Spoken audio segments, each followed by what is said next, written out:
à vous, mesdames, mesdemoiselles et messieurs. C'est un privilège de vous retrouver sur Vraie Valeur de Vie. Aujourd'hui, Vraie Valeur de Vie abordera le silence. Celui qui sait mettre un frein à ses paroles a la connaissance. Autrement dit, l'homme qui sait se taire dispose du savoir. Contrairement aux pensées couramment répandues en milieu jeune notamment, le silence n'est ni une faiblesse, encore moins un signe de naïveté. C'est une force, un atout pour celui qui a appris à se taire. L'un des problèmes majeurs de cette génération est qu'elle est beaucoup trop bruyante et bavarde.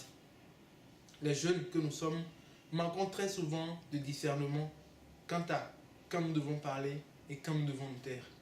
Ainsi, des jeunes, certains parlent n'importe où et n'importe comment, d'autres parlent pour ne rien dire. Il est important d'apprendre à garder le silence. C'est aussi ça, la sagesse. Se taire pour recevoir des conseils des pères, des aînés. Se taire quand on nous fait des remontrances ou des réprimandes. Et se taire, et ça c'est primordial, lorsque nous sommes en colère pour ne pas dire des paroles que nous risquons de regretter plus tard. Vous devez savoir ceci. Celui qui veille sur sa bouche garde son âme. Par contre, celui qui ouvre de grandes lèvres court à sa pète. Examine-toi et vois combien de fois, pour avoir manqué de garder le silence, tu es passé à côté de grandes opportunités. Ceci devrait t'interpeller dans la mesure où le silence est d'or et la parole est d'argent. En somme, apprenons tous autant que nous sommes à parler comme nous devons parler et à nous taire comme nous devons nous taire.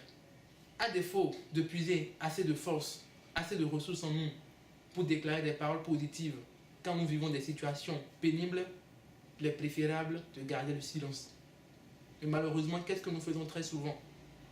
Nous versons dans des lamentations, dans des murmures, dans des plaintes, dans des gémissements, dans des accusations. Tout ceci dans quelle optique? Pour chercher la compassion et le soutien des hommes. Ce qui ne nous sauve pas. Car le seul secours qui sauve et qui délivre est celui de Dieu. Il est donc préférable d'attendre en silence la délivrance qui vient de Dieu. Le secours qui vient de Dieu.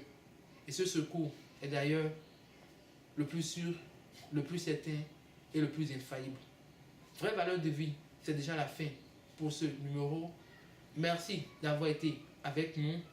N'oubliez pas de vous abonner à notre page Facebook, de nous suivre sur notre chaîne YouTube et que Dieu vous bénisse. Merci à toute l'équipe de réalisation et à bientôt.